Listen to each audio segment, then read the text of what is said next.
Good morning po sa bawat isa po sa atin. Good morning. Are you blessed to be in the house of the Lord? Amen. Alright. Purihin po ang Panginoon sapagkat napakaganda po ng umaga na kaloob sa atin ng Panginoon. Panibagong araw, panibagong buhay, panibagong pribilehiyo na tayo po ay makakasama sa Panginoon. Amen? Okay, so pakibati po muna yung inyong katabi ng magandang umaga before we start our service, before we start our the studying of God's Word. Okay? Maganda po, makilala po ano yung katabi po natin. Alright? So again, ayun po umaga, binabati ko po ang bawat isang muli ng magandang umaga. Kasama po yung mga kapatid natin na mga nanonood sa ating pong video streaming, live streaming. Good morning po sa bawat isa po sa atin. And today, actually, marks the first Sunday ng month of February. At ang month po ng February, alam po natin yan sa buong mundo, ito po ay buwan o araw ng mga puso. So with that, we will be opening a new message series ngayong pong buwan na ito ng February. At ang title po ng ating pag-uusapan is about truth and love. Okay? True love.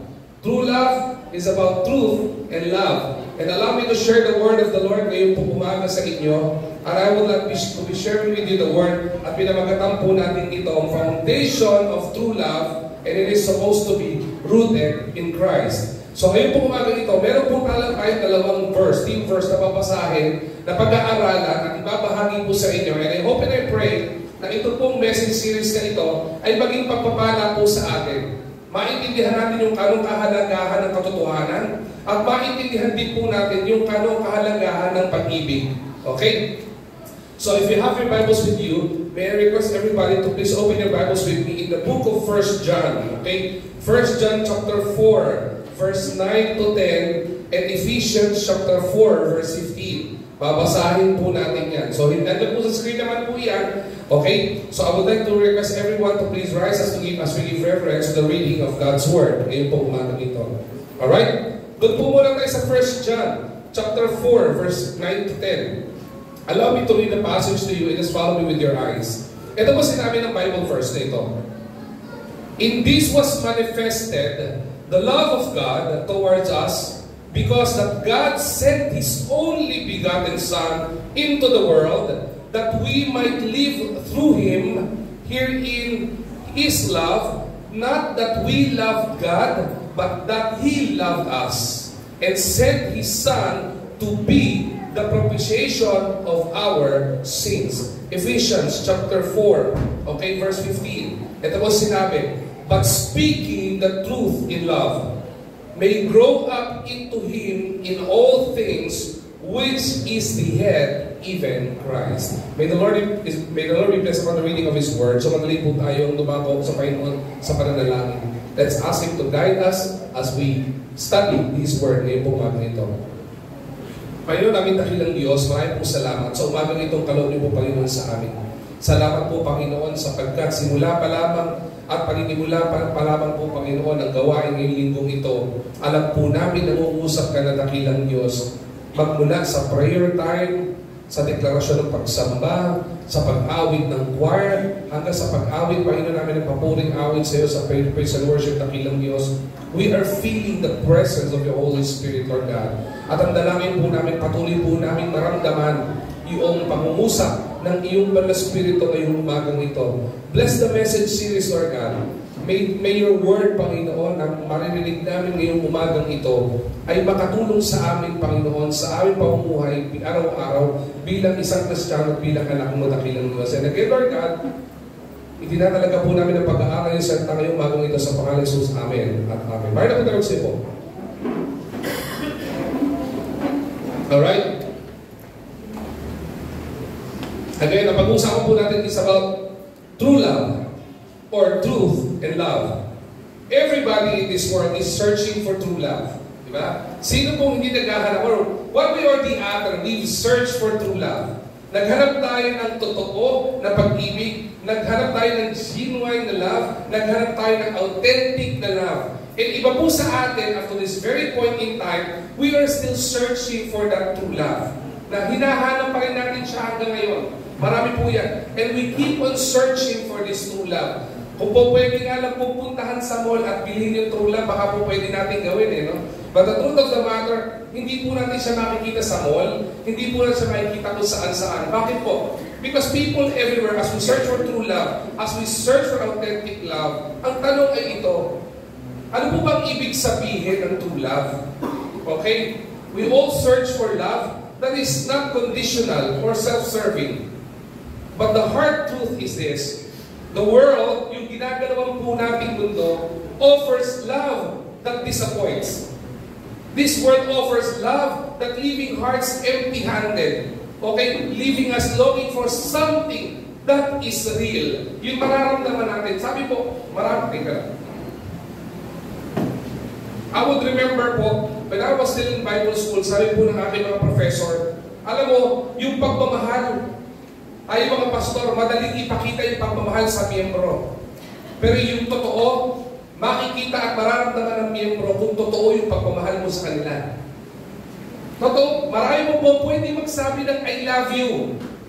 Diba? Marami po pwede magsabi ng mahal kita. Pero ang tanong, totoo bang pag-ibig yan? Ang tanong, ito ba ay totoo, nararamdaman ba ng bawat isa po sa atin? True love is not just a feeling. Ang pag-ibig ay hindi lamang po emosyon o damdamin. Ito po ay isang commitment. Just like Jesus Christ Himself is a perfect example of giving true love and showing us true love. Jesus Himself is a perfect example of this true love we are hoping for. Bakit po? Because He spoke the truth with love. He spoke correction with grace. He reminded or He remained faithful to us in His love, even unto death. Hanggang sa kamatayan. Yun ang pinakamaganda sa pag-ibig, di ba? Para po ito, sa mga kinasal na po, sinusumpaan po ito sa karamdaman at sa kalakasan, sa hirap at sa ginhawa, hanggang sa kamatayan, iibigin kita. Ito yung magandang sinusumpaan kapag nanarinig kapag panahon ng kinakasal. At ito po ay pwede po natin matagpuan sa Panginoon. He doesn't only speak of love, the truth in love. He doesn't correct us with grace, but He also remained faithful in love towards us. At hindi po napuputol po yun. Panghabang buhay hanggang kamatayan. Ang tanong is this, where can we find true love? If we are still searching, if we search for true love, if we are searching right now for true love, and we are keeping on searching for true love, the question and the big question here is, where can we find the true love? Kanina po, binasa po natin yung verse at alam po natin kung kanino po natin matatagpuan yung tunay na pag-ibig. At yan ay wala po iba kundi kay Jesucristo lamang. Love that comes from Jesus Christ is unconditional love. Hindi namimili, hindi self-serving, hindi yung tipong mag-iibig siya dahil may kapalit. Hindi po gano'n. Tanging Panginoon lamang po ang makakapagbigay at nakapagbigay ng pag-ibig na po pwede po natin maramdaman na genuine at authentic na true love. And as followers of Christ, the church, we are called to reflect true love. Tayo po itinawag ng Panginoon to reflect itong true love na to. I would remember, I heard one testimony, sabi ng isang testimony speaker, I'm so blessed to be part of this church. And I hope, sana po, maging blessed din po kayo, na bahagi po kayo ng church na ito. Nag-resonate po sa akin itong testimony na ito. Nung narinig ko, sabi niya, I'm so blessed to be part of this church. Because I am a human being na hindi po perfecto. Nagkamali po ako. Marami akong kalokohan. Marami po akong pagkakasala. But this church, instead of condemnation, I receive compassion. Ang sarap po nun, ano? Sa church po, sa loob po ng gawain, sa loob po ng simbahan, hindi po tayo dapat namimili ng tao. Hindi po namimili ang tao. Kahit sino pumunta po dito, wala pong sino man. Malinaw po ang Bible. Wala pong sino man matuwid. Wala kahit isa. Wala pong sino man ang hindi nagkasala. And kaya po merong church, kaya po merong simbahan para magkaroon po ng pagbabago ang sangkatauhan. But there will be a lot of problems, okay, sa maraming mga churches all around the world, hindi lang po sa Pilipinas, na namimili lamang po ng mamahalin. Na kapag nakita yung isang tao ay ganito, imbis na kalinain, imbis na iparanas yung compassion ng Panginoon, ang ginagawa, lalo pa natin iyuyurakan o kaya iniiwasan natin. Pagka nalaman natin na yung isang tao, dating magnanakaw o magnanakaw, ayaw mong kausapin. You felt like hindi siya karapat-dapat sa church. Pagka yung isang tao, rapist, piling natin hindi siya pwede sa church. Diba? Kapag yung isang tao ay ginagawang isang immoral na bagay o kasalanan, piling mo hindi dapat sa church. Dahil ang church ay para sa mga banal lang. And I tell you, dapat maintindihan po natin, kaya po mayroong church para gamitin ito ng Panginoon para yung buhay ng tao ay magkaroon ng pagbabago. I remember, meron po nag-PPM sa akin at nag-PPM sa amin ni Ate Joyce. Siya sabi sa amin, huwag niyo pong entertainin itong tao nito. Masama po itong tao na ito. Huwag niyo po silang pinatutuloy sa bahay niyo. Hindi huwag niyo pinakakain. Isip-isip ko, ay, sino ba itong tao na ito kung pakadiktahan ako ay para kung sino? Hindi po ba? Gusto ko po sagutin yung tao na yun, alam mo anak, kung kami ay inaaruga namin yan, di ba? Dinadala namin sa church yan, o yan ay pinapupunta namin sa bahay pa, o kinakausap pa namin yan, dahil naniniwala ko, isa rin tao ko nagkasala. Kung wala pong isang tao na tumutok sa akin at nagbahagi ng magandang balita, paano magkakaroon ng pagbabago buhay ko? Di mo ba? We are to understand, di ba? Yung true love na nanggaling sa Panginoon. Kaya po maganda po yung sinabi ng Bible eh. Sabi po ng Bible, Jesus Christ did not came to earth to condemn the world, but to allow the earth to experience the compassion and love of God. Yun po yung sinasabi po ng Bible po sa atin eh. At reminder po sa atin ng Panginoon. At maintindihan po natin, true Christ, true love will be found in Christ. Inunahan naman ng PowerPoint eh. Nagmamadali kayo. Mahaba pa yung preaching, inunahan nyo na ako.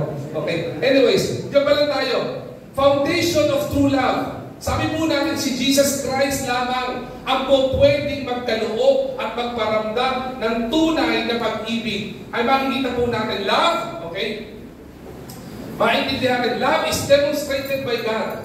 1 John chapter 4 verse 10, basahin natin ulit yung verse, sabi niya kanina, it was manifested, the love of God towards us, because that God sent His only begotten Son into the world. Ipinakita ng Panginoon yung tunay na pag-ibig. Ipinamalas niya yung tunay na pag-ibig na hindi po pwedeng maranasan ng iba na tanging Diyos lamang ang makakapagbigay. Love was demonstrated by God. Paano niya pinakita yung pag-ibig at true love na ito? Paano niya pinakita yung true compassion? Paano niya pinakita yung totoong pagmamahal sa sangkatauhan? Sabi sa 1 John chapter 4 verse 9, ipinadala niya yung kaisa-isa, yung bugtong na anak niya para maramdaman mo ang pagmamahal niya. Di ba napakaganda po nun? Dahil sabi po ng Bible, tayo pong mga tao, Romans 3:23, for all have sinned and come short of the glory of God. Wala pong matuwid, wala kahit isa. At ang masakit dito, for the wages of sin is death, but the gift of God is eternal life. Romans 6:23. Dito sabi po doon ang kabayaran ng kasalanan ay kamatayan. May kaparusahan ang kasalanan. Pero dahil sa dakilang pag-ibig ng Panginoon, ayaw po niya tayong mapahamak. Ayaw niya po akong mapahamak bilang makasalanan. Ayaw din po niya kayong mapahamak at mapunta sa impyerno dahil sa kasalanan. And with this, naiparamdam niya yung tunay, authentic at genuine love. He demonstrated it sa pamamagitan ng pagpapadala ng bugtong na anak for the propitiation of our sin, para bayaran yung ating kasalanan upang hindi tayo mapahamak sa pwede natin puntahang impyerno dahil sa ating kasalanan. Hindi lamang po love is demonstrated by God, love is also defined by sacrifice. 1 John chapter 4 verse 10, ipinadala niya yung bugtong na anak, dakilang sakripisyo ang ipinagkaloob ng Panginoon. Wala pong sino man sa inyo na gagawin nyo, isasakripisyo nyo yung kaisa-isa yung anak para sa kabayaran ng isang kasalanan ng isang mga tao na gumawa ng krimen sa mundong ito. Wala po nakitang matinong tatay na gagawa nun. Wala rin po nakitang matinong nanay na gagawa nun. Pero ang Panginoon, sa dakilang katinungan ng Panginoon at sa dakilang pag-ibig ng Panginoon, isinakripisyo niyang bugtong na anak kasi ayaw kanyang mapahamak. Hindi ba pag-ibig yun? Amen? Amen. Diba? Ang sarap paramdaman ng ganung pag-ibig. Yung pag-ibig na ipararamdam sa'yo, na yung taong umiibig sa'yo, nagsasakripisyo, maramdaman mo lang yung pag-ibig. And the authenticity of the love of God was demonstrated and was defined through His sacrifices. At ang panghuli dito maintindihan natin, foundation of true love. Love is dependent on Christ and Christ alone. Kay Kristo lamang po. Kaya po maintindihan natin as we dive deeper doon po sa pag-aaral nitong salita ng Diyos, ito po yung pinaka-fundamental na maintindihan natin. Maintindihan natin, if you think like you are neglected by men, if you think like nobody loves you, if you think like nobody cares for you, at wala nakakaintindi sa pinagdadaanan mo, I tell you, meron Jesus Christ na nagmamahal sa iyo. At yung pag-ibig niyang ito, hindi mo kailangang bayaran. Hindi mo kailangang suklian. It is an unconditional love. It is not self-serving.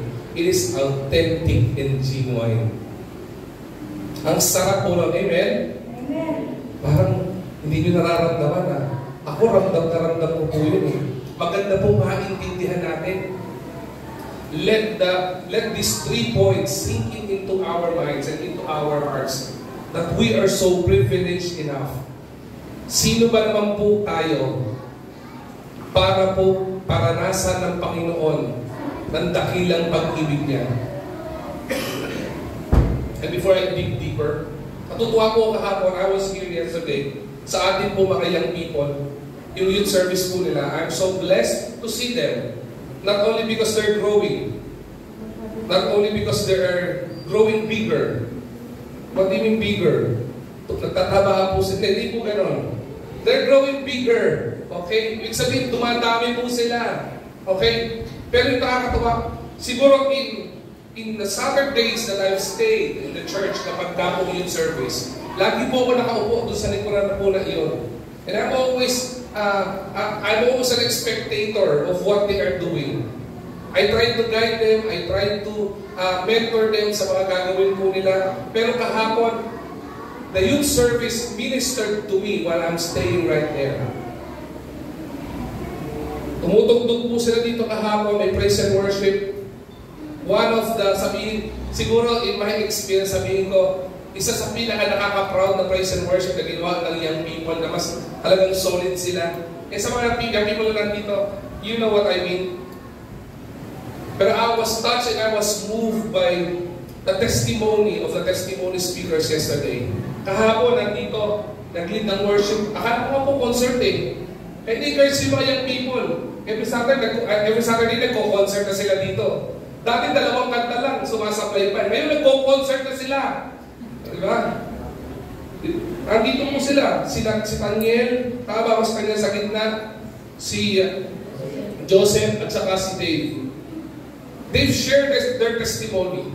Yung salubin nila, yung mga naramdaman nila, paano kumilos ang Panginoon sa buhay nila. And I am so blessed to hear those testimonies. And tapos after that, tumayo si Pastor BJ. Sabi ni Pastor BJ, tinanong niya young people, anong common sa kanila? Sagot na ba young people, lalaki po silang lahat. Ang galing. Diba? Sabi ko nga talaga, lalaki po sila. And I was asking myself while listening to their testimony, ano ang common sa kanila? Ano napansin ko? Maliban sa lalaki sila, nagkagwapuhan, di ba? Di ba? Tinitilian ng mga kababaihan. Mga ganyan. Ang tilisan na magsilayo kayo. Tinitilian ng mga kababaihan. Isa po yung common na nakita ko po sa kanila. Alam niyo ba, ano? Ito mga batang ito, sa kabila ng mga pinagdaan ng problema sa buhay, na-experience nila yung pag-ibig ng Panginoon. Amen. Kung po pwede lang i-record yun, sabi ko, hindi i-record, sayang. Ang ganda ng testimony nitong mga, and I'm sure, We all have our own testimony to share how we've experienced the love of God. Amen? Amen. Marami pong pamamaraan. Love was demonstrated by that. Love is defined by sacrifice. And love is dependent on Christ. And we can find true love in Jesus Christ alone. Okay? Now, dumako po tayo sa pangalawang verse na pag-uusapan natin. This is about true love. Naintindihan po natin yung true love. True love, authentic love, okay, is a, sabi natin, not a self-serving love. Okay? Ito ay punong-puno na sakripisyo, punong-puno na pag-ibig, and it was demonstrated by God, and it is dependent on Jesus Christ. Doon lang po natin mahahanap yung true love. Sa mundo, marami kang mahahanap na pag-ibig, but at the end of the day, you will end up empty. Yung mga nagkaroon ng boyfriend at girlfriend dito, niloko kayo ng boyfriend at girlfriend nyo, it leave an empty heart sa puso nyo. Hindi nga lang po empty heart a broken heart. Diba? Nagiging broken hearted kayo. Sa mundong ito, lahat ng pag-ibig, lahat temporal. Pero yung totoo na hindi nagbabago, hindi nagmamaliw, genuine and authentic kay Jesus Christ lang po natin nahahanap at mahahanap. Pero maintindihan po natin, ang sabi din po dito, we're not only about to search for true love. True love, okay, is also defined sa pagitan ng dalawang salita rin, truth and love. And I tell you, the word truth and the word love are two words sa salita po ng Diyos na hindi po pwedeng paghiwalayin. Hindi po siya po pwedeng i-separate sa isa't isa. According to Ephesians chapter 4 verse 15, sabi po dyan, but speaking the truth in love, may grow up into Him in all things which is the head, even Christ. Let me ask you these questions. Sino po mga magulang po dito? Taas po ang kamay. Taas po, yan. Mga magulang. Yan. Pag pinagtas sa young people, hindi ko sinabing magulang na madaya. Ang sabi ko, magulang, may anak na. Taas po kamay. May mga nagtas sa young people, parang, may problema ba to? May anak na ba to? O akala sa magulang ay madaya? Hindi po ganun, may anak na. Ayan, taas ang kamay. Hindi po yung mukhang may anak lang. Alright? Sa mga magulang na narito katulad ko po, let me ask this question. What are you going to do? And what are you going to say if you found out that your son or your daughter is an addict? Paano pong gagawin nyo? At paano nyo po kakausapin? O ano pong sasabihin nyo kapag nalaman nyo ang inyong anak ay addict?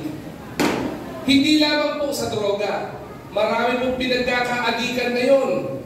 Addict sa social media, di ba? Addict sa bisyo, addict sa alak, addict sa droga. Maraming addict. Ang maganda lang, ang pinakamagandang addiction lang yung addict kay Lord. Yan, wala tayong issue dyan kapag ka-addict kay Lord. Di ba? Pero yung addict sa mga bagay na ino-offer na hindi maganda ng mundong ito, may problema po tayo dyan. My question here is, what are you going to do and what are you going to say? Sumunod po. What are you going to do and what are you going to say if you found out that one of your family members is committing immorality? Paano po kapag nalaman mo yung anak mo may ginagawang immoral? Ibig sabihin, hindi magandang bagay o hindi makakalugod sa Panginoon. What are you going to do? What are you going to do? If you found out, sabihin ng anak mo, okay? Sabihin ng daughter mo, o sabihin ng son mo, kaya sa isa mong anak, sabihin niya, Dad, magpapakasal na po ako. Sabi mo, ganun ba? Okay. Pero may mapakasawa ko po ay isang LGBTQ. Okay? Isang member ng LGBTQ community. What are you going to do and what are you going to say? We all know for the fact, okay? No offense to the LGBTQ community. Naniniwala po ako, the church is here to show compassion and not condemnation. Even these people is actually loved by the Lord. Naniniwala po ako doon. Pero maliwanag din po ang katotohanan ng Bible. From the Old Testament down to Revelation, wala po kayong makikita ng ibang gender. It is only male and female. Okay? Kung gusto niyo malaman ng pruweba, may ibang forum po tayo pwede pag-usapan niya. But my question here is, what are you going to do? If your son and your daughter is inviting you to an LGBTQ na wedding niya, are you going to attend? What are you going to say? Diba sa inyo, magkakaroon ng confusion sa tali. Paano ba yan? Anak ko yan. Diba? Paano gagawin ko dito? Should I compromise? What am I going to do? Okay? Sumunod. What are you going to do? Okay? If your spouse, your husband or your wife, okay, is doing immoral things under your knowledge, ano gagawin mo? Diba? Parang masakit yung mga tanong na ito, no? Parang pasok yung mga tanong mo, masyadong mabigat. It will leave confusion in our mind. Take note of this. God is not the author of confusion. Okay? And God is precise and definite sa lahat ng solusyon sa problema po natin. Siya nga po ang pinaka-source ng bagay. Siya nga po ang source ng genuine and authentic love. Kaya nga po itinuturo ng Panginoon na gusto ko pong ibahagi po sa inyo ng true love is also about saying the truth in love. Ephesians chapter 4 verse 15. But speaking the truth in love. Bakit? Kapag ka natuto po tayo magsalita ng katotohanan ng may pag-ibig, we will grow into Him in all things. Magkakaroon po tayo ng kalaguan. We will grow in maturity. Magmamature po tayo sa ating Christian life, which is the head, even Christ. Tandaan po natin. Take note of this. Pakinggan niyo po ito maigit. Tingin po muna kayo sa akin. Speaking the truth, okay? Sabihin natin, truth without love. Pakinig po maigit po dito ha. Truth without love is brutality. Pagsalita ka ng katotohanan na walang pag-ibig, brutal yun. And I tell you, yung brutality itself, it's a harsh word. And harsh words are words that actually would leave a mark into your heart na instead of changing you, instead of healing you, ang mangyayari sa'yo, mas lalo kang masasaktan. Tawa, brutal nga eh. Pero, tandaan po natin, love without truth, ito na masakit. Pag ipinaramdam mo naman yung pag-ibig na walang katotohanan, ito po ay, ang tawag po dito ay insincerity. Okay? To other words, love without truth is hypocrisy. Ulitin ko po, kanina, magsalita ka ng katotohanan nang walang pag-ibig sa puso mo is brutality. Hindi mo pwede magsabihin na frank ka lang. Hindi, frank ka lang talaga akong tao eh. Ganito lang talaga akong salita eh. No, it's brutality. Pag walang pag-ibig na nagbigay ka ng correction o nagsalita ka na walang pag-ibig, makakasakit ka at imbis na mabago mo yung tao, hindi magkakaroon ng healing. It would cause hurt. But love without truth, pag ipinaramdam mo naman yung pag-ibig na walang katotohanan, ang tawag sa'yo, you're a hypocrite or insincere ka. Hindi ko sasabihin ito kasi mahal mo siya. Sa sarili mo, alam mo, mali yun. Bigyan ko po ng halimbawa po ito, mga kapatid. Meron po isang illustration, a surgeon's son. Alam niyo po yung surgeon? Yung surgeon po ay, ito po yung nag-o-opera. Usually, meron po isang importante po na gamit ng isang surgeon. Okay? Ang ginagamit po niyan ay scalpel. Yan. Meron tayong mga nurse dito, di ba? May mga nurse po, sa Tikara nurse to eh. Di ba primary na ginagamit ng surgeon na nag-o-opera ay scalpel. Ano yung scalpel? Ano po yan? Maliit lang po yan na may blade. At kapag ginuhitan ka niya, talaga naman makakahiwa talaga ng laman yan. Listen to this carefully. Imagine, meron po isang surgeon na skilled. ibig sabihin professional, napakagaling. Okay? Who is about to perform an operation. And this operation should be a life-saving procedure. Kaya nga po operahan eh. Gusto mas mapahaba pa yung buhay ng tao eh. Ano po? Now, if this doctor only has truth, sabihin po natin na scalpel, yung scalpel na ginagamit yung panghiwa, pang-open ng laman, is the truth. Okay? He may cut deeply. Pag sinabi po, pag ginawa po niya katotohanan lang, po pwede po niyang hiwaan at po pwede mapahamak yung tao. Magkakaroon ng sugat na malalim. Tama ba? Pero kapag ka po yung tao na ito, tanda po, pagkaroon ng sugat na malalim po yan, it would harm the person rather than it would give healing to the person. Diba? Baka naman yung ooperahan lang pala ay tagihawat lang sa mukha. Paghiwa ng ganun, kita niyo yung buto dito. Bakit? Truth lang eh. Sometimes truth hurts. And the truth of the matter, truth even divides. Sino po sinabi sa inyo na pangit yung suot nyo? Natuwa kayo? Ang baduy yung suot mo ah. Natuwa ka? Ah, talaga? Nakatuwa naman. Parang iba sa inyo, nanonood ng Itbulaga. Alam nyo na yun eh, no? Nakakatuwa naman. Truth hurts. Truth divides. Pag truth lang ginamit natin at parang scalpel, makakaroon ng malalim na sugat yan, rather na magbigay ng healing yan, it would bring more harm. Pero, if the scalpel, which is the truth, hinaluan mo ng pag-ibig, hinaluan mo ng compassion, maniwala ka, yung doktor, hahawakan niya ng careful na careful, at dahan-dahan niya guguhitan, o hihiwain yung laman ng tao, at i-ooperate yung tao. Bakit? Nagkakaroon yung tao ng fear, yung doktor, ng fear to cause pain. Maliban sa i-injection niya yan ng nasabihin natin pampamanhid, dahan-dahan niya kung ihiwain yan. Iiwasan niyang maramdaman yung pain ng tao. Bakit po? Kasi nga po may pag-ibig. Marami po, kung titignan po, marami pong doktor, diba, kung titignan natin, pag sinasabi natin, there would be doctors, hindi lang po lahat. There would be doctors na reckless. Ah, ito, o sige, hiwaan, higa. Okay. Diba? Pero alam mo, doktor na yung pagmamahal, higa, operahan yan. O dahan-dahan, isanitize natin to. Diba? Ang gawin natin, o pag nasanitize na yan, yung kamay ng doktor magsasanitize din. Tapos ang gagawin yan, dahan-dahan yung hihiwain. O dahan-dahan ha. O umipekto na ba? Yung pampamanhid, tapos dahan-dahan yung hihiwaan yan.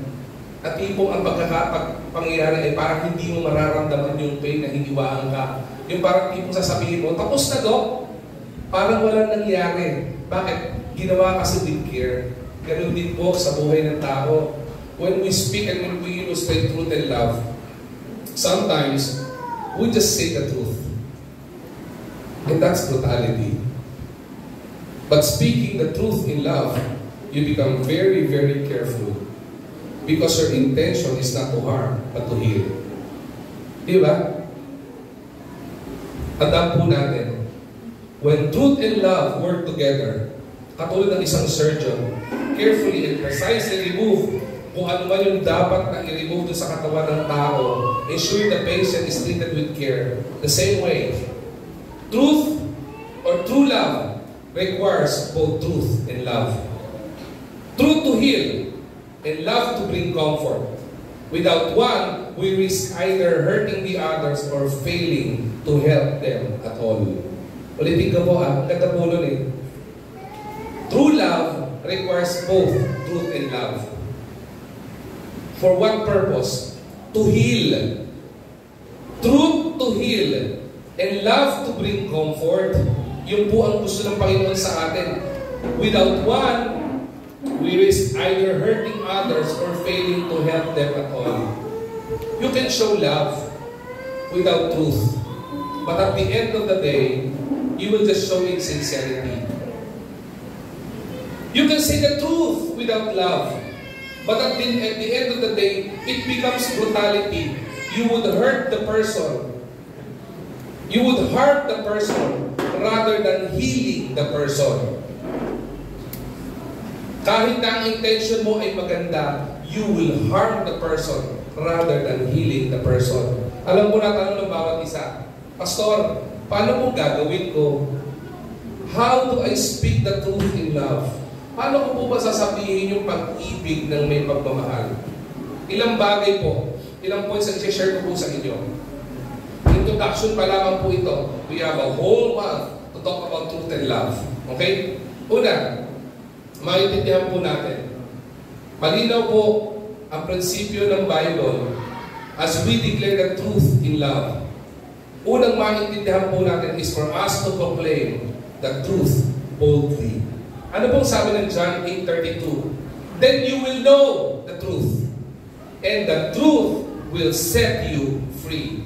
Then you will know the truth, and the truth will set you free. Ano po ibig sabihin po nito? When it comes to delivering the truth to your loved ones, if you want to deliver something that is true, sa mahal mo sa buhay, kaibigan mo, boyfriend mo, girlfriend mo, asawa mo, anak po natin, true love does not shy away from speaking the truth.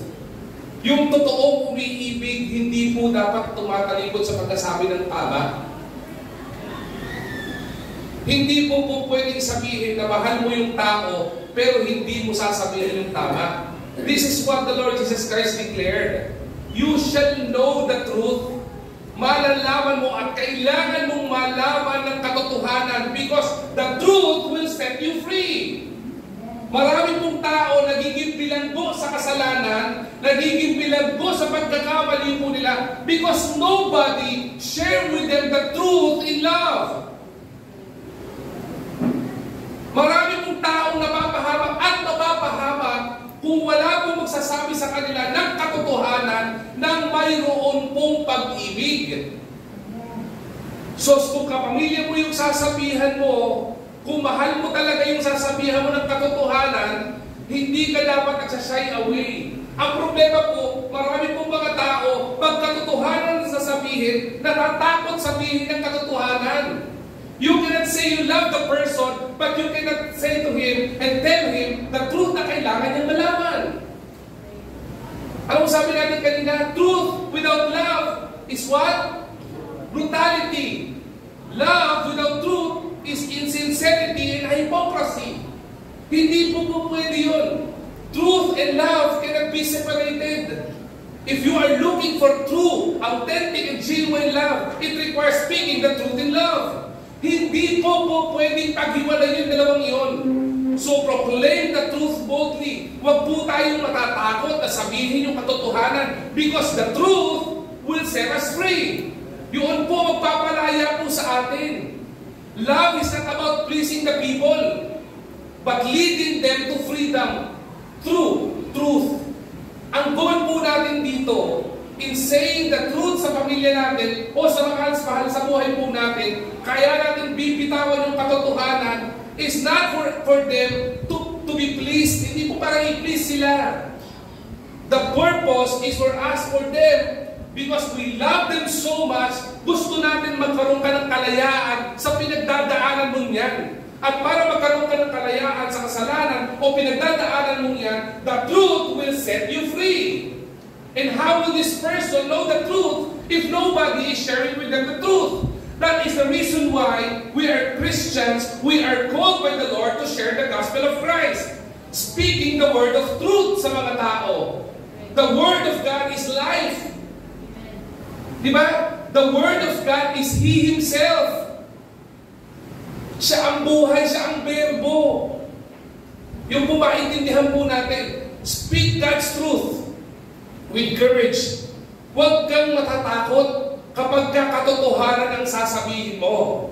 Hindi po pwede yung may daladala ng katotohanan, siya pa yung nagko-conceal o nagtatago. Kung katotohanan ang sinasabi mo, you are to declare it boldly.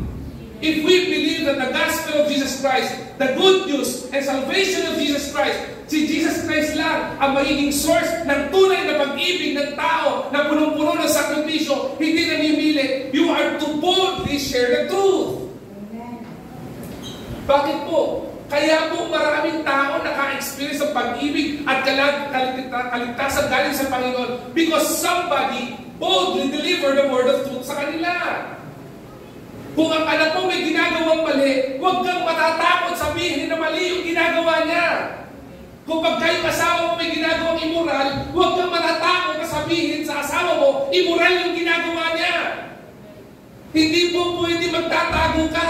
Nakakahiya, nakakatakot. Baka maghiwalay kami. Mas nakakatakot yung mapahamak siya pang buhay. Speaking the truth in love. Kapag kakatotohanan, you are to speak it boldly. Do not compromise. Diba? Do not compromise truth for comfort. Hindi na lang ako magsasalita. Hindi kasi ako Hindi kasi ako confrontational Hindi ako malapalasalita Hindi po pwedeng gano'n. Pag katotohanan ang bit mo at dala-dala mo, you are not supposed to compromise truth to your comfort and the comfort of your home. Because at the end of the day, hindi po comfort ang result niyan. Consequence ang result niyan.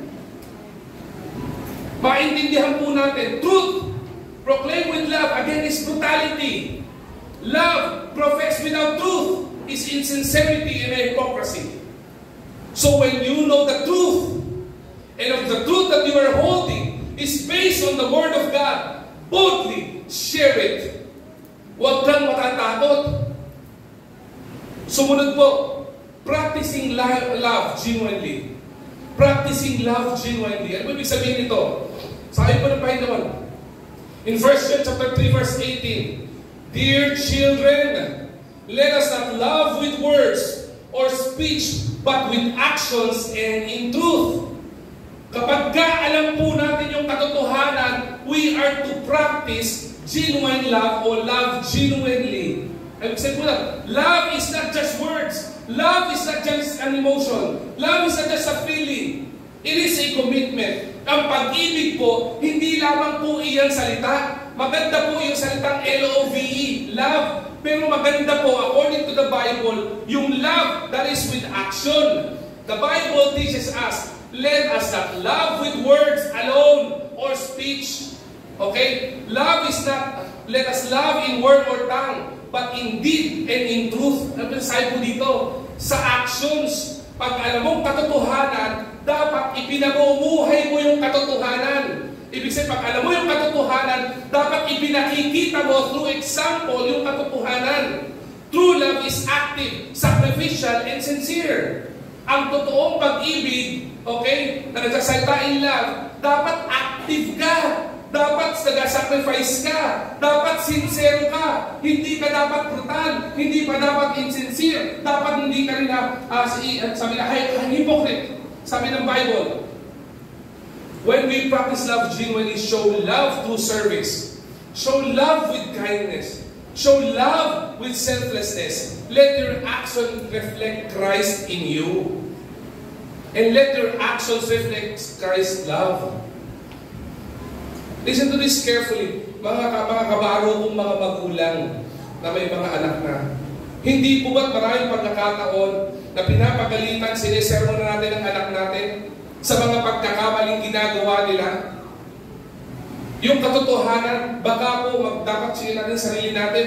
The moment na pinapagalitan natin sila sa isang katotohanan na ginagawa nilang mali, ay kaya hindi sila nagkakaroon ng pagbabago sapagkat nakikita rin natin sa buhay natin yung mga bagay na pinapagalit natin sa kanila.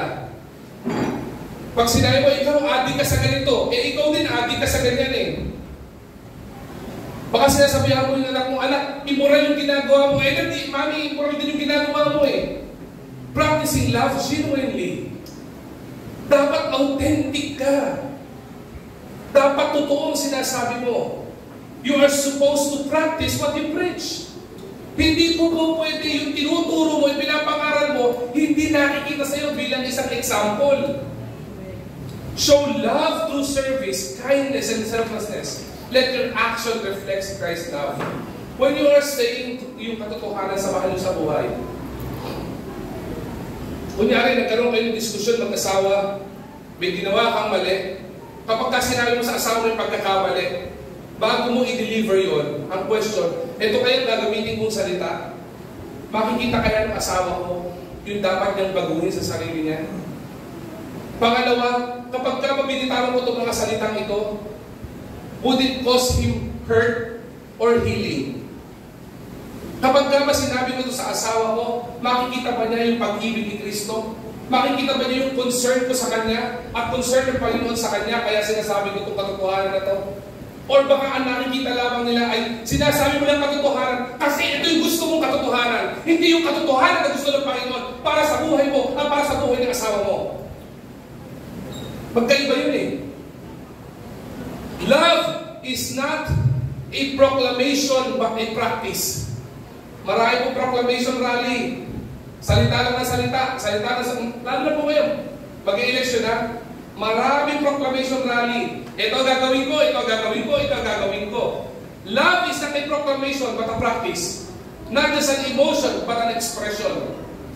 Ang pag-ibig na may katotohanan, hindi lang puro emosyon. Pinaparamdam yung emosyon.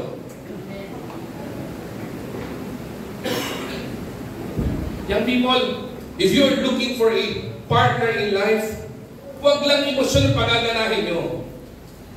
Maghahanap kayo ng iibig sa iyo na hindi lang sasabihin na minamahal ka kung hindi ipaparamdam sa iyo pag-ibig mo. Maghahanap ka ng kapartner sa buhay mo na hindi takot sabihin sa iyo kung mali o tama ang ginagawa mo. Kapag kayong tao at may yung tingin mong crush mo o yung gusto mong maligaw sa iyo o nililigawan mo, takot sabihin ng katotohanan, hindi ka looban sa ni Lord yan. Kapag kayong kaibigan mo, nakikipag-compromise at sa mga nagdadala sa iyo para mapahamak ka, hindi tunay na kaibigan yan. Kasi ang tunay na kaibigan, ipinapakita yung true love, speaking the truth in love. Ulitin ko po, love is not a proclamation but a practice. O hindi po para sabihin lang ito. Dapat po ito para isabuhay. Ang tunay na pag-ibig, hindi lang po emosyon. It is also an expression. Ipinararamdam po dapat. So we are to speak the truth in love. We are to practice love genuinely. At makikitaan po yung authenticity niyan. Kapag ka yung ipinapangaral mong katotohanan, yung itinuturo mo at sinasabi mong mali at katotohanan, nakikita din sa buhay mo. Because the best teacher is what you are showing to your children and to your family. If you tell your children, anak, go to church. Mag-church ka, kailangan mo yan. And you are not going to church. You are not setting a good example. Hindi mo pwede sabihin mo sa anak mo, anak, huwag ka magmura. Di ba? Huwag ka magmura. Pilipinaan lang. Diba? Ikaw nagmumura ka rin. Hindi mo pwede sabihin ganun po yun. You are to practice love genuinely. Alright? Pangatlo po, hindi lamang po proclaim the truth boldly, huwag ka matatakot na bahagi ng katotohanan, lalo tigit pag tama yan, pag galing sa Panginoon yan. We are not only to practice love genuinely, pangatlo po, we are to pursue grace graciously. Pursuing grace graciously. Ano ba sabi ng Colossians chapter 4, verse 6? Let your conversation be always full of grace, seasoned with salt, and that you may know how to answer everyone. True love communicates, ano sabi dito? Grace. Ano bang ibig sabihin po ng grace na salita po dito sa verse na ito? The grace na sinasabi po ng salita po dito is not the grace of the Lord. Ang gusto pong ipakita ng Bible verse dito is yung graciousness. Ibig sabihin, yung courteousness, maging courteous ka. That is why Apostle Paul instructs these people sa Church of Colossians during this time, let your speech be always with grace. Kapag ka magsasalita ka, you always speak courteously. Diba? Hindi porket alam mo katotohanan, lamang ka sa Kanya. Because at the end of the day, pag pinapakita mo na mas magaling ka sa Kanya, you would hurt the person rather than healing the person. You will not correct the person. You will compromise the person. But speaking the truth in love, tinuturo po dito, maging courteous ka, maging magalang ka, gumamit ka ng mga pananalita na tama at maayos. Hindi porkit bata yung sinasabi mo, gagamitan mo ng mga salitang makakasakit. Dapat courteous ka pa din. Lalo tigit kung matanda yung sasabihin sinasabihan mo at nakakatanda sa'yo. You are to be gorgeous sa Kanya. Maging mapili ka sa pananalita mo. Be mindful of the words that's coming out of your mouth. Iniisip mo, would this hurt the person? Would this harm the person? Dapat iniisip po natin yun. Kapag ka sinabi ko ba ito, maire-reflect ba sa buhay ko o sa pananalita ko si Kristo? Mararamdaman ba niya to? Na kaya ko sinasabi sa kanya to kasi mahal ko siya? Parents who are here, madalas po natin sinasabi ito, anak, kaya kita pinagagalitan, kaya kita pinagsasabihan, kaya kita sinisermonan, mahal kasi kita eh. Pero marami mga bata, marami mga young people na naroon hindi maramdaman yung pagmamahal na yon. Bakit? Hindi kasi maramdaman sa pananalita pa lang, wala na pagmamahal eh. How can you say you love the person if you are disrespectful even to your child? Have you ever talked to your son? Kuya, alam mo hindi maganda yung ginagawa mo. Pwede mo sabihin na, hoy, hindi maganda ang ginagawa mo. Masakit sa pananalita. Pero sabi mo sa kanya, kuya, mukhang hindi maganda yung ginagawa mo. Sabihin mo, hindi nakakalugod sa Panginoon yung ginagawa mo. Ano mas maganda sa dalawa? What is pleasing to the ear? Yung hoy, mali ginagawa mo? O yung kuya, anak, halika dito, mukhang mali yan. Let me guide you. Anak, mapapahama ka dyan. Pursuing grace, graciously. Sharing with truth, we are to be mindful of our tone. Ito, normal po ito. Hindi po sa babae lang, kahit sa lalaki po ito. Minsan po, nababase yung communication sa tono ng boses natin. Pwede po kayo maigi dito. Marami pong relationship na nasisira at marami mag-asawa, pamilyang nag-aaway-away, tama naman yung sinasabi. Pero dahil sa tono ng boses, ano nangyayari? Nag-aaway. Sabihin niya yung truth. Sabihin niya, hindi maganda ginagawa mo. Sabihin mo ito ng magandang pamamaraan. Ganun ba? Okay. Pero yung tono ng boses, hindi na maganda yung pananalita, ginagamit mong salita. Ang problema mo pa, ang taas pa ng boses mo. Kaya totoo, maraming iba gustong-gustong makakita, makausap mga taga-Bacolod. Sino mga taga-Bacolod dito? Meron po ba? Mga taga-Bacolod, legitimate na taga-Bacolod to, di ba? Ito gusto-gusto ko tumausap na naman to. Kasi kahit nagalit na sila, ang lambing pa rin. Hindi maganda yung service, pero yung parang lahi ka nililigawan, tama ba? Yung dalawa, nag-usap na silang dalawa. Diba? Tama, di ba? Ganun mga taga-Bacolod, di ba? Yung ang lambing ng boses, kahit nagalit na, yung alam mo may nag-aaway sa loob ng bahay, pero akala mo nagkukwentuhan lang.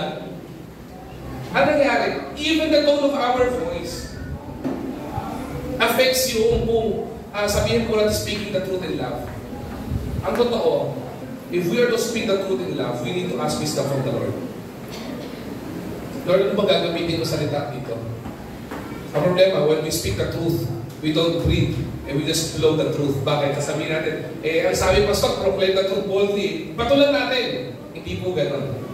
You are to reflect Christ in you. So bago ka bumuga ng galit mo o salita mo ng katotohanan, hinga ka muna. Isipin mo ang sasabihin mo. Isipin mo yung purpose kung bakit mo sasabihin ito. At isipin mo rin kung paano mo sasabihin ito. Kasi at the end of the day, it would harm rather than it would bring healing. Grace, tandaan po natin ito. Grace seasoned. Okay, grace seasons truth like salt seasons food. Without it, both become hard to swallow. Hindi mo ba napansin dito? Ang ginamit na word po ng Panginoon dito ay salt. Sa mundo po, sa ginagalawa natin mundo, meron po tinatawag na sugar coating. Alam niyo mo ba yun? Kapag ka nagsalita ka and you sugar coat it, ang ginagawa doon pinapatamis o pinagaganda mo lang. Pero yun hindi naman yun. Ang tawag doon sugar coating. Hindi po sinabi ng Bible dito, you season your speech with sugar. Sabi to, you season your speech with salt. Hindi mo kailangan pagandahin. Hindi mo kailangan patamisin. Kasi ang katotohanan, masakit talaga yan. Ang katotohanan, it would hurt and it would even divide people and relationship. Pero ang sabi no, season it with salt para magkaroon ng lasa. Kasi wala iyon, pag walang lasa, walang kwenta. Nakakita na po ba kayo ng adobo na walang salt? Lasang adobe. Nakakita na ba kayo ng minudo na hindi nilagyan ng salt? Di ba? Minute lang yun. Walang lasa. Ang nagpapalasa sa pagkain, salt palagi. Ganun din po, alam mo hindi matamis, alam mo hindi maganda sa pandinig, pero kailangan mong i-season with salt. Salt, para sa ikabubuti yan. Without it, both become hard to swallow. Hindi season with salt, katotohanan lang, hindi mo lagyan ng salt, walang lasa, walang kwenta. Kaya kailangan mong i-season, lagyan mo ng graciousness. Kailangan mo maging courteous kapag ka nagsasabi ka ng katotohanan. Alright? Ilan na lang po ito? Isa na lamang po. Panghuli, we are to be persevering in love faithfully. Ano po sabi dito? 1 Corinthians 13 verse 7, it always protects. Gusto ko po itong verse na ito. It always protects. It always trusts. It always hopes, always perseveres. True love is love that is enduring. Yung po bang kahit may sakit, may pinagdadaanan, masakit yung katotohanan, nagpapatuloy at nagpapatuloy pa rin. Yung po bang kapag kakausap mo yung anak mo, mula nung grade 1 siya, ngayon, college na siya, hindi pa rin siya nagbabago, hindi ka pa rin sumusuko. It is love that endures. Kahit na yung asawa mo, di ba? Paulit-ulit mong sinasabi yung mga bagay na dapat niyang gawin. Di ba? Nag-asawa kayo, 30. Ngayon, 60 na kayo, hindi pa rin siya nagbabago. Hindi ibig sabihin nun, hihimalayan mo na siya. Love endures. Ano po yung reminder ni Apostle Paul? Love bears all things. Diba? You carry one another's burden. Believe all things. Paniwala ka mo lang ng bagay. Hope all things. Endure all things. True love. Hanggang po natin. True love stands firm even in difficulty. Kahit mahirap, ang pag-ibig ay dapat ipinararamdam. Kahit ayaw niyang baguhin, kahit pa ulit-ulit po sinasabi, binago mo na yung tono para sa katotohanan na kailangan niyang malaman na mali yung ginagawa niya. Hindi pa rin siya nagbabago. Hindi ka po pwedeng sumuko. Love is supposed to be enduring. Sabi ko po sa inyo, love is not just an emotion. Love is a commitment. Stay committed in loving your family. Stay committed in loving your children. Stay committed in loving your spouse. Stay committed in loving your friends. Stay committed in loving the people around you who need the gospel of Jesus Christ. Stay committed in loving others, even when it's hard. Kahit po mahirap, I tell you, meron po tayong ginagawang ministry sa church po na ito. One of those is sharing the word of truth and love to the people around us. Dati every other week, because of a lot of activities, nagbabago-bago po yung schedule natin. Pero hindi po natin tinatanggal-tanggal po yun. Ano po tawag sa ministry po na yun? Ito po yung ginawa natin kahapon. Kape, tinapay, at magandang balita. We share food sa street. We share the gospel of Jesus Christ to people for them to experience the truth in love na mayroon po nagmamahal sa kanila. Nakain po maraming tao nagugutom. Men shall not live by bread alone but by the word that comes out of the mouth of God. Kailangan po nilang malaman yun. And for several weeks, ginawa po natin. Inilang po si Brother Erwin. At saka si Brother Levy, gawin natin yung bagong version ng pag-share ng gospel. Gamitin natin yung salita ay yung musika. Wala pong ginawa na araw ang Panginoon na nag-share tayo, na ginagamit natin yung music, na yung kapitbahay natin dito hindi nagreklamo at hindi tayo binarangay. Every Saturday, I'm asking the Lord, Lord, mali po ba ginagawa namin? Lord, nakakadistorbo po ba kami ng tao? Kasi ayaw naman po natin magkaroon tayo ng bad testimony. Ayaw po din makaperwisyo tayo ng tao. Ang gusto natin ibahagi lang yung pag-ibig ng Panginoon. Pag wala pong Sabado na hindi pumunta yung barangay dito para sabihin, ang ingay nyo! And I was sitting here yesterday thinking, tanggalin ko na kaya yun. Baka nakakaperwisyo lang talaga tayo. Baka reckless talaga tayo. And then I found out, it always protects, always does, always hope, and always perseveres. Kahit maraming challenges, kahit maraming pagsubok, kahit maraming kumukot niya, hindi ka dapat tumitigil sa magbabahagi ng katotohanan, lalo tigit na magkakatotohanan ng pag-ibig ng Panginoon. Kahit naawitin natin yung you and me against the world, we will continue sharing the Word of God. Ganun din po sa pamilya. Kahit piling mo, walang pagbabago yung mga anak mo sa mga pagkakamaling ginagawa nila, huwag kang susuko. Sabihin mo yung katotohanan sa kanila. Panalangin mo wisdom galing sa Panginoon. Huwag kang susuko. Hindi ikaw ang magbabago sa Kanya. Panginoon lang. Kapag kayong asawa mo nananatili sa ginagawa niyang mali, huwag kang susuko.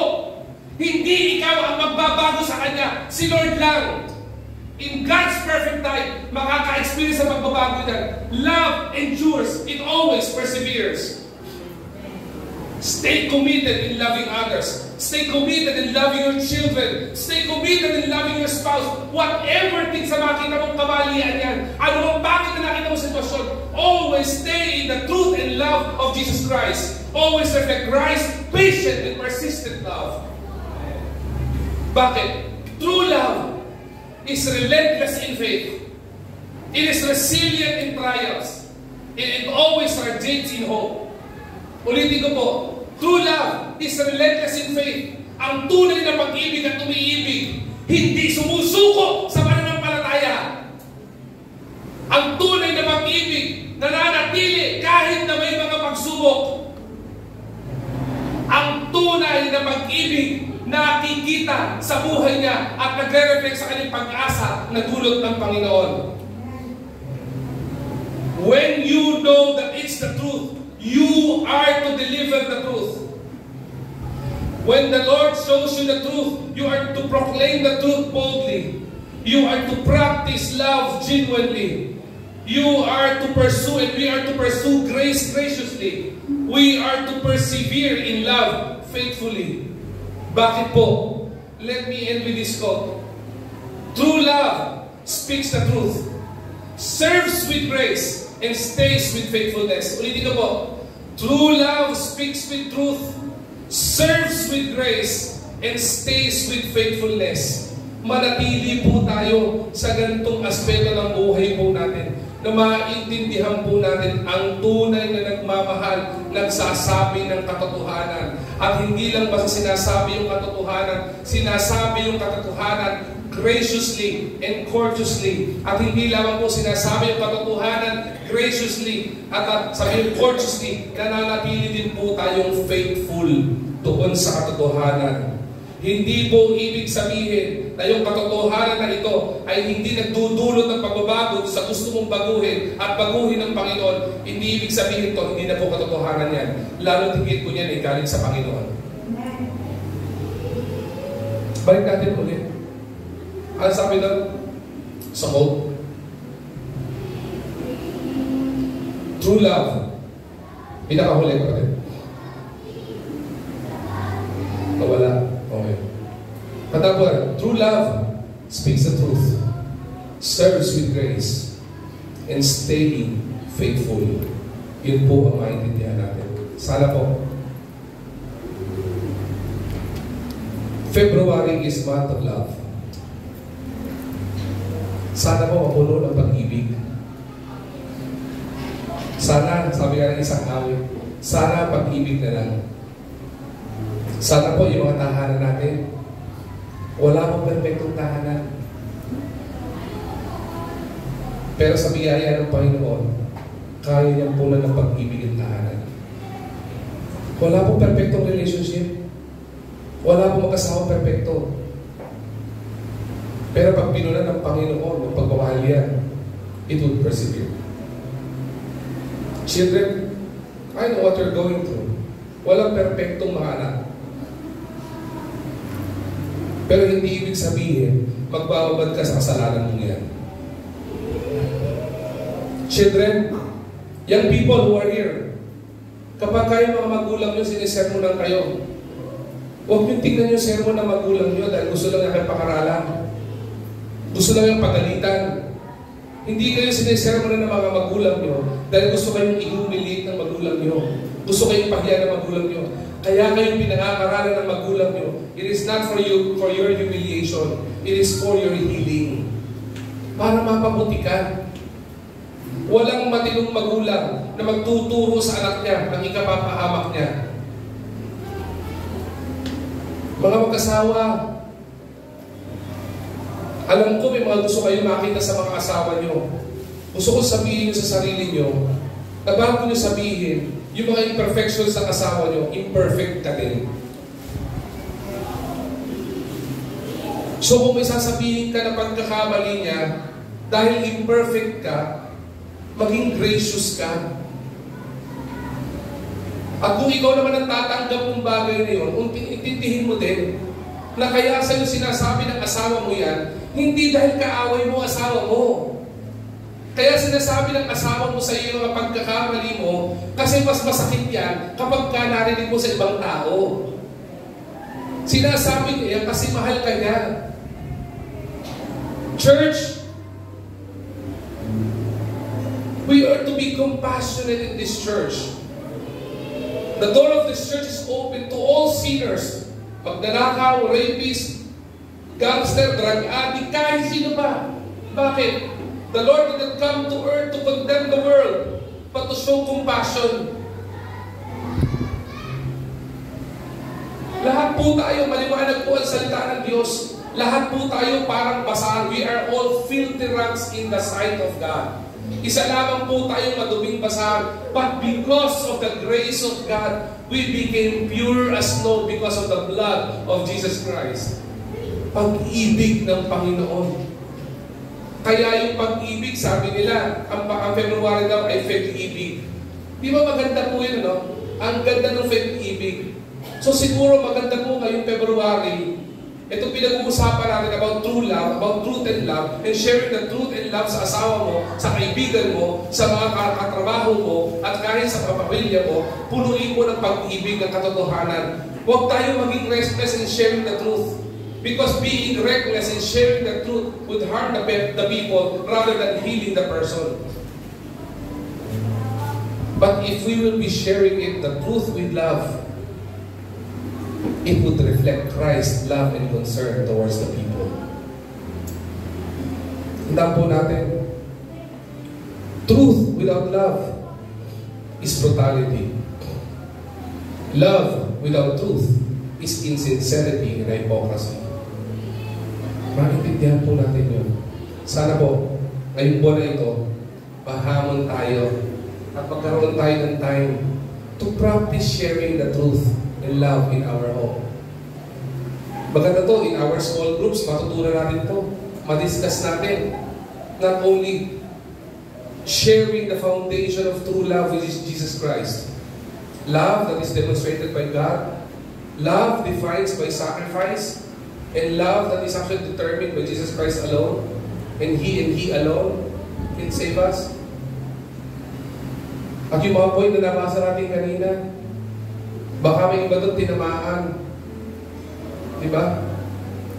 Pagka ganito ginawa ng anak ko, paano ko sasabihin sa kanya to? What am I going to do if my husband or my wife is making a sinful act? How can I say sa mga anak ko yung mga maling ginagawa nila? Should I say harsh words that would harm them rather than healing them? Or will I ask wisdom from the Lord para i-heal yung kanilang nasusugatang damdamin? Truth hurts. Truth even divides relationship. But truth in love binds each and every relationship together. And it would bind relationship together and stronger. Yun po ang design ng Panginoon sa atin. And as a church, mag-invite po tayo. Members of this church, pwede ba tumingin po kayo sa akin? When a person comes into this door, don't look at him as he is a young people, or don't look at her as a young people. Look at the person as a soul, loved by God, and who needs God. If people would come into this church hungry, ano sabi ng Panginoon? Feed them. If people would come here longing for love, love them. Hindi porket may pinagdaanan ka at makakaata sa buhay, lamang ka sa kanila. May damdamin din yan. Ikaw nga, may damdamin eh. May that be the culture of the church. The church, just like Jesus Christ, is not afraid to speak the word of truth. This church will never be afraid in speaking the truth of sin in this world. But we will not talk about sin alone. We will talk about sin with love. Kailangan mo umalis sa kasalanan na yan kasi mapapahama ka pag mamahal yun. The church should be compassionate and not condemning. The church should be caring rather than compromising. Yun tayo tinawag ng Panginoon. Bakit po? Let me end with this. God didn't come to earth to condemn us. Because if He did, your pastor wouldn't be here right now. You and you alone, hindi rin po kayo, wala din po kayo dito. Malamang wala din pong tao sa loob ng church. Bakit? Wala lang pong taong perfecto eh. Pero ang gandahan po, the good thing of imperfection ng buhay ng isang tao, God gave us the privilege for them to experience the gospel of truth. And not only to experience the gospel of truth, but for people to experience the transformation power or the transforming power of Jesus Christ. Pinakamaganda doon. At yun ang pinakalundok ng message na ito. Let us experience true love through Jesus Christ.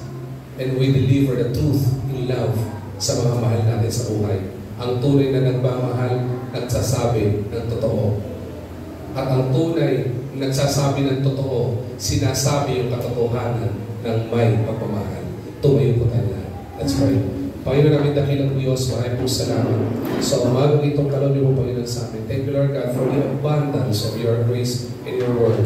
Sana po, Panginoon, marami kaming natutunan, na hamon po kami at magamit po namin ito sa aming pamilya, sa aming buhay, sa katrabaho, at sa ginagalawan araw-araw ng kilang Diyos. Again, Lord God, we give you praise, we give you honor, we give you glory. This is what we pray. Amen. Amen.